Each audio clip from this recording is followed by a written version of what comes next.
Yesu nashimwe, bakunzi ba Yesu avugwe neza official, nejejwe n'Imana mu mutima wanjye kandi ko yongeye kutukangura turi bazima, itwongera umunsi mushya mu buzima bwacu wo kubaho. Nta munsi usa n'undi, nta gihe gisa n'ikindi, ahubwo igitondo cyose uko Imana izajya iguha kuramuka, ujye uvuga ngo mfite ishimwe rishya kuko ntawe andi mahirwe yo kongera kubaho, kandi ntawe umugisha mushya bijyanye n'uwo munsi Imana iguhaye. Imana ishimwe cyane kandi Imana ihabwa icyubahiro.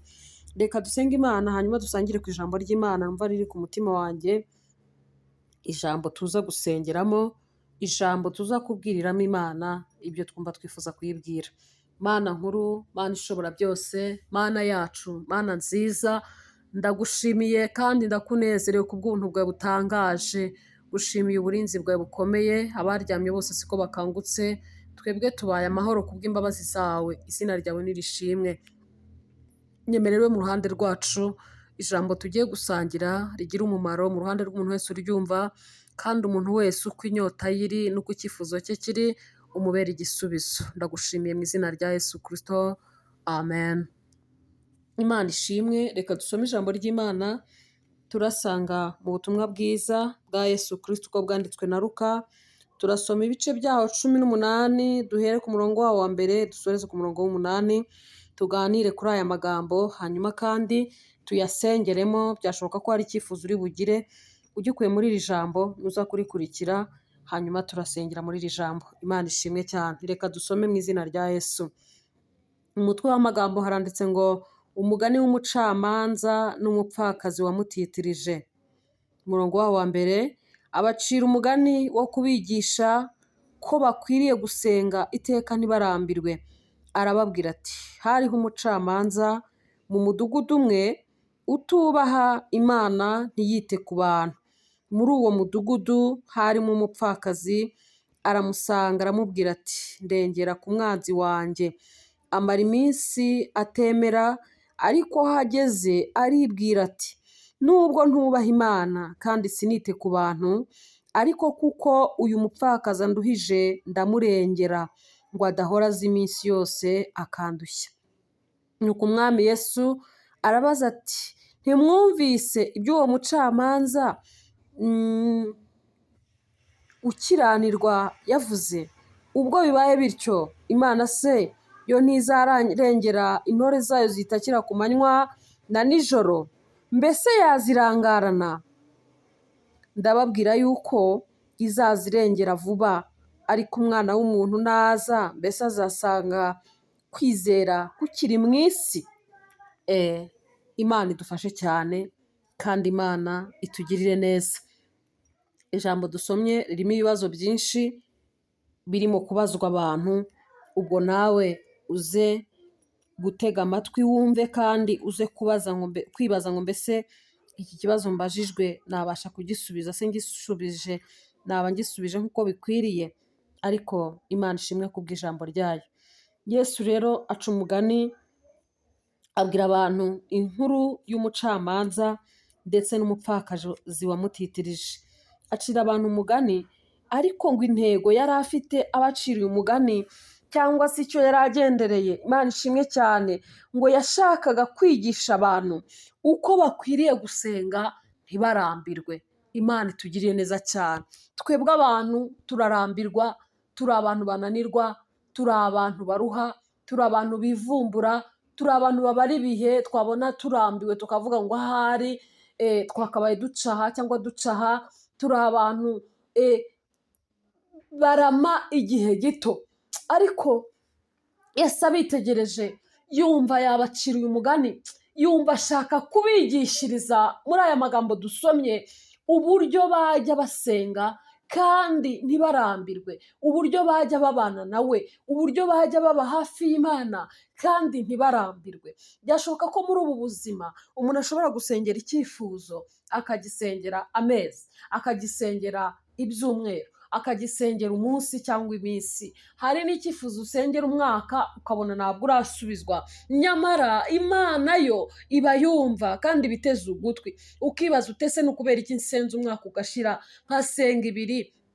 nanjye ndibuka hari icyifuzo nigeze gisengera igihe kirekire, ngeze aho rwose ndavuga nti noneho aho bigeze nibona ari ngombwa kubikora izabikore. Mbona nta yandi magambo mfite yo kubivugamo. Uwo ni umwana w'umuntu rero.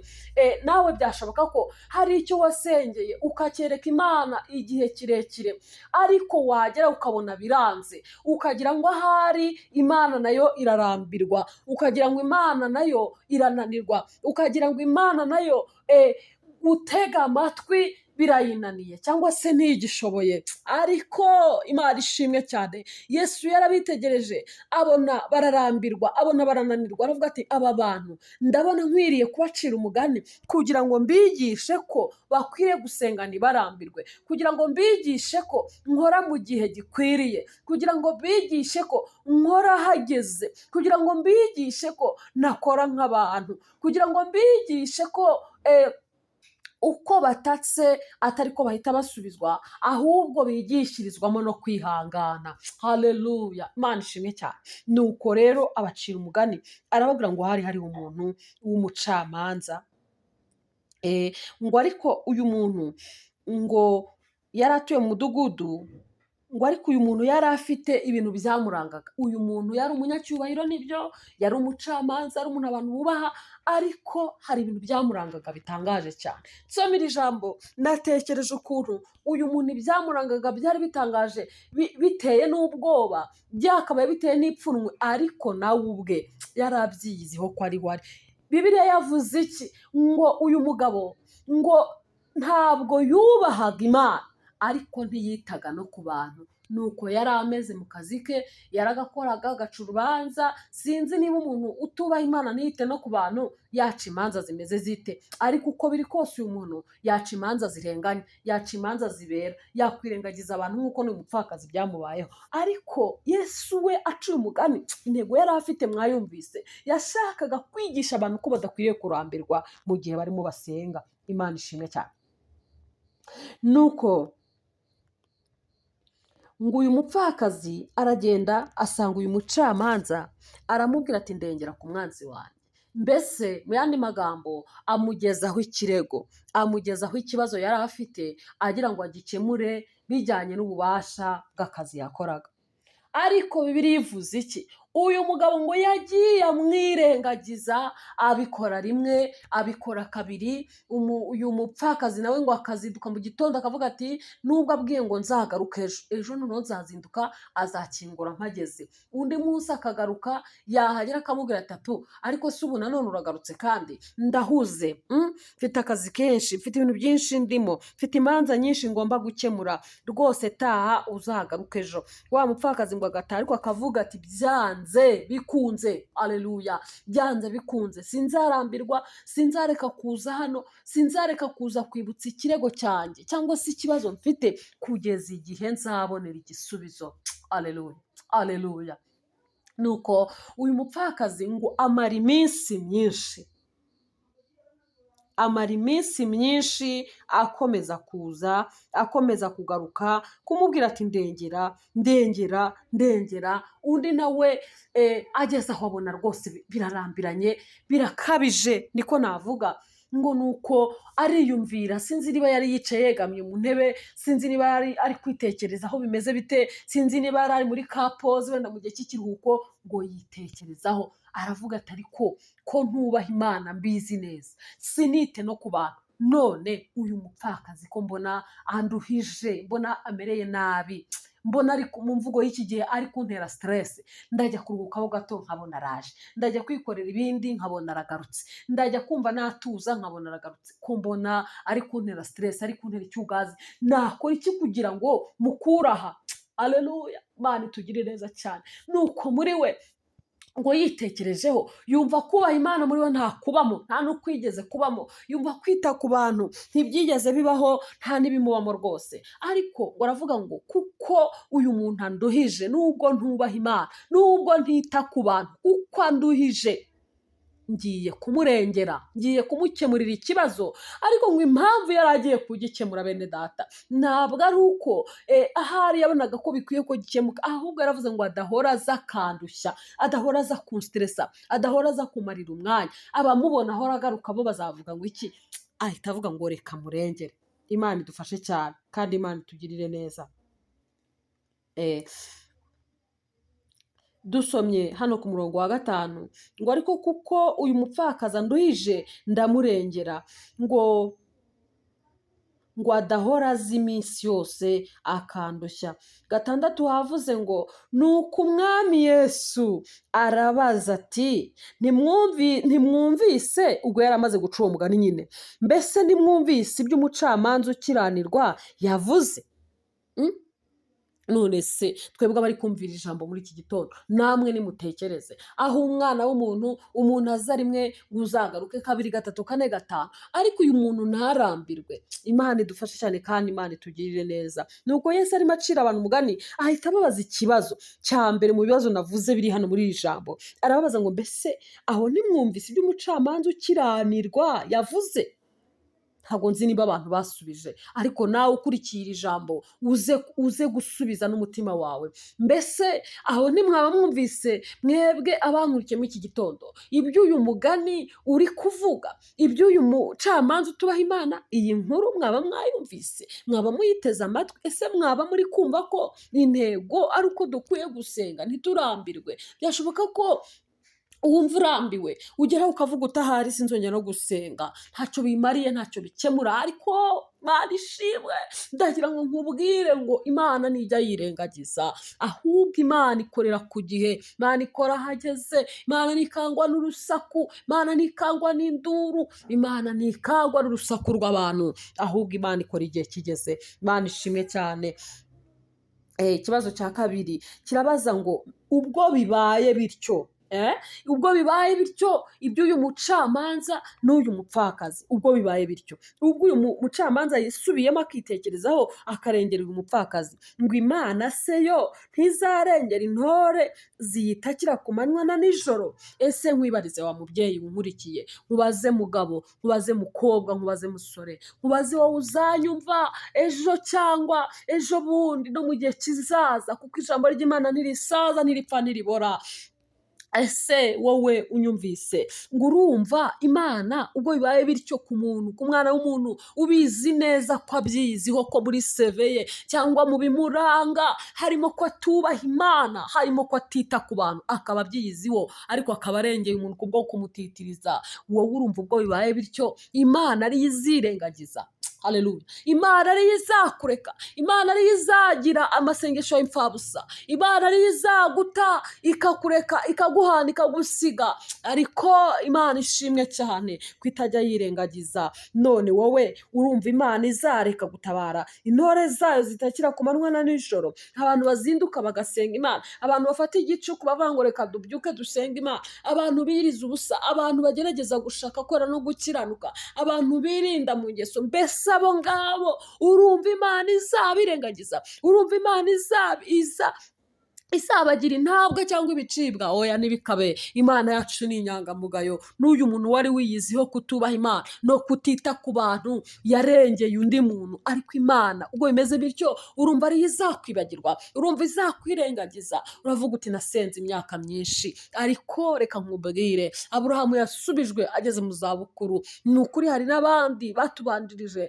bagiye baca mu bikomeye. Daniyeli yarasenze arasenga, bimubera icyaha, bimubera ikirego, ariko agera ahakingura n'amadirishya akomeza gusenga, ariko birangira yinjiye mu rwobo rw'intare. Ariko Imana yamukuyeyo, imukuzayo amaboko y'imbaraga nyinshi. Natwe uyu munsi iyo tubyumvise twumva dufitiye Imana icyizere. Kenshi mu ndirimbo twumva birimo, kenshi mu magambo y'abavugabutumwa birimo ngo Imana yakuye Daniyeli mu rwobo rw'intare. Iki cyigisho cyangwa se iri jambo iyo rivuzwe abantu benshi tugubwa neza, ariko nawe tekereza umuntu wasenze Imana akongera agasenga, ariko akinjizwa mu rwobo, ariko ajyamo.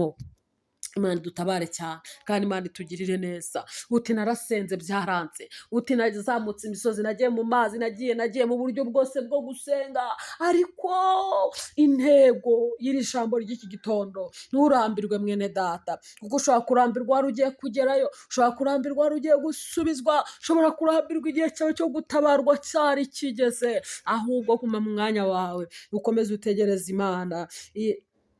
Ikibazo kindi kirabaza ngo ijambo rikavuga ngo ndababwira yuko izazirengera vuba banishime cyane. Yesu atanga igisubizo kuri iki kibazo, aravuga ati mwebwe mwumvise uyu mugani, mwebwe mwari muhari kumva ibyo mbabwiye, ndababwira ko intore zitakira Imana ku manywa na nijoro izazirengera vuba, itazigera izirengagiza, itazigera ihuma amaso ku bwazo, ahubwo izahora izireberera, ahubwo izahora itanga ingabo nyinshi zigapfa ku bwazo, izazirengera kandi vuba. Haleluya! Nuguma mu mwanya wawe neza, nukomeza kurindira Imana no kwihangana, Imana izakurengera kandi vuba.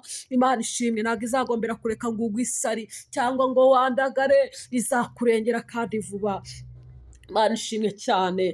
Nuko hano hari ikindi kibazo rero, ngo ariko umwana w'umuntu naza, mbese azasanga kwizera kukiri mu isi? Nicyo kibazo dusorejeho. Mbese bene data, kwizera, umwana w'umuntu naza azasanga kwizera kukiri mu isi? Ese abasenga bagasenga iminsi myinshi, igihe gito cyo kwiriza ubusa cyangwa n'andi masengesho mu buryo bwose bwo gusenga, mbese usenga wizeye? Ese umwana w'umuntu naza azasanga kwizera kukiri mu isi? Ni ikibazo gikomeye cyane. Ese aho uracyizera cyangwa urasenga gusa ariko ugahuzagurika, ugahungabanywa n'inkubi y'umuyaga, ukumva ibyawe birarangiye, ibyiringiro byawe bigashira? Ariko ndagira ngo nkubwire ngo ongera ugirire Imana icyizere. Imana ni inyangamugayo, ntabwo ibeshya, Imana ntabwo inanirwa, ntiruha, ntinanirwa, ntisinzira. Ijambo ryarambwiye muri Yesaya ngo abasore b'imigenda bazacogora baruhe, bazagwa rwose, ariko abategereza Uwiteka bazasubizwamo imbaraga nshya. Haleluya! Imana ishimwe cyane. Rero tegereza Uwiteka, guma ku munara, urindire. Habakuki yabivuze neza, aravuga ngo nzahagarara ku munara maze ndindire, nzarangaguza amaso kubw'icyo namuganyiye, ntabwo nzava aho hantu, nzahaguma. Muririmbyi nawe yararirimbye aravuga ngo ku gasambi k'isengesho niho hazava gutabarwa kwanjye, aravuga ngo sinzavayo. Banishimye cyane, aravuga ngo sinzahava, nzicara ntegereze. Icara utegereze mukobwa, byashoboka ko ari imyaka ibaye myinshi. Icara utegereze mubyeyi, byashoboka ko ari ikigeragezo kikurambiye, yaba icy'urushako, yaba icy'urubyaro, yaba icyo mu bantu ufite, yaba icyo mu baturanyi, yaba icyo mu buryo butandukanye butari bumwe. Ariko Pawulo yabivuze neza, nta kigeragezo kitari rusange mu bantu, ariko hamwe n'ibitugerageza Imana igenda iducira akanzu. Ndakwinginga mwene data, ongera ugirira Imana icyizere. Kwizera kukiri mu isi, naza azasanga kugiye, ese wowe azasanga ukigufite? Ariko ndakwinginga mukundwa, ugume ku munara kandi ugume mu bihe byiza byo gusenga, nturambirwe, kuko Imana ntiruha kandi ntinanirwa, ntisinzira ku bwawe. Imana ishimwe cyane. Rero ndakubwira ukuri ko intore zitakira izazirengera kandi vuba. Imana ishimwe mu izina rya Yesu. Numvaga ari iryo jambo riri gufasha umutima wanjye, ryakomeje kuba rigari muri njye, nkumva ndushaho gutekereza uburyo Imana izarengera intore zitakira ku manywa na nijoro. Nkumva nabwira abantu ngo Imana izarengera intore. Imana ishimwe cyane. Reka dusenga Imana. Ntabwo nzi icyifuzo ufite, ntabwo nzi ikikuriza, ntabwo nzi ikigutereje umusozi, ntabwo nzi impamvu no gusenga bikunaniye, ariko icyo nzi cyo nuko Imana itazarangarana intore. Reka dusenga Imana. Imana ishobora byose, turakunezerewe kubwira ijambo. Ijambo ryawe ni ubuzima, ijambo ryawe rimara umwuma, ijambo ryawe rimara inyota, ijambo ryawe risiga umuntu agacya, ijambo ryawe rikomeza abantu bari kujegajega. Ijambo ryawe ni ubuzima. Turagushimiye kubwira ijambo, duhe kuguma mu mababa yawe, duhe kugutegereza tutarambiwe, duhe kugusenga tutarambiwe. Turinde kubara ibihe kuko ntitubishoboye, ahubwo duhe kugutegereza, dutegereze igihe cyawe. Byashoboka ko hari bene data bageragezwa, babona bibakomereye, bamwe bavuye mu masezerano nta mpamvu, bamwe birabayobeye kubera igihe, kubera iminsi, urusaku rubaye rwinshi. Ariko iki gitondo nigingiye abera bose kugira ngo bahe imbaraga, ongere kubera abantu bawe inkomezi, ongere kubera abantu bawe ibyiringiro. Abari baguye babyutse, bari basinziriye bakangure, bari bacitse intege babuze uko bagira, wongere waha amahoro y'umutima. Ndagushimiye uyu munsi w'umugisha ku muntu wese wumvise iri jambo, kandi umuntu wese uko icyifuzo cye kiri umubere igisubizo. Umuntu wese uko urugamba afite rungana, ohereza ingabo z'imbaraga zo kumurwanirira. Turagushimiye kuri Imana nziza. Rero ubane n'abantu mu kazi kabo, ubane n'abajya ku mashuri, ubane n'abantu muri buri kimwe, ukuboko kuza kw'Imana kubane n'abera, icyubahiro ni kibi cy'Imana mu isi no mu ijuru, mu izina rya Yesu Kristo, amen. Imana iguhe umugisha kandi Imana ihire imirimo y'amaboko yawe, Imana iguhe imbaraga kugira ngo ubashe kuguma mu mwanya ishaka kubamo igihe utegereje ubutabazi, kandi Imana izarengera intore kandi izazirengera vuba, ibyo biramaze kandi ibyo biratunyuze, abategereza Uwiteka ni ukuri nimugume umwanya, amen.